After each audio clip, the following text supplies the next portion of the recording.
In the early 1950s, the Sojourners for Truth and Justice were a radical organization of Black women fighting racism, sexism, and imperialism in the name of abolitionist intellectual Sojourner Truth.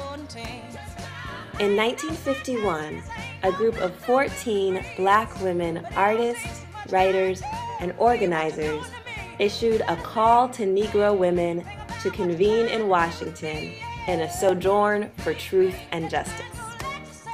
In less than 2 weeks, they gathered over 132 women from 15 states in Washington, D.C. to protest the United States' attempt to jail leader W.E.B. Du Bois. Among the founding members were Amy Mallard from Georgia, who organized a campaign to respond to the lynching of her husband, and Charlotta Bass, publisher of the California Eagle and vice presidential candidate for the Progressive Party. The work of the organization was publicized by Claudia Jones, editor of the Communist Party newspaper, The Daily Worker. Jones wrote about the organization's protest at the Pentagon against the Korean War and their demonstration at the South African consulate in Manhattan against apartheid.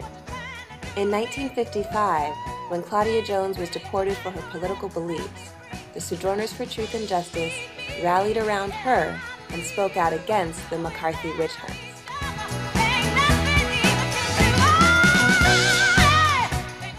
The Sojourners for Truth and Justice took a Marxist-Leninist stance, an approach that connects them with later Black feminist organizations, including the Combahee River Collective and the Third World Women's Alliance. Like the Black feminists who would come after them, the Sojourners for Truth and Justice spoke out against the rape and incarceration of Black women. For example, the organization mobilized to free Rosie Lee Ingram, a Black mother of 14 who was sentenced to life in prison for defending herself against a white supremacist attack. The Sojourners for Truth and Justice are an important example of the deep history of Black women standing up for themselves and transforming the world.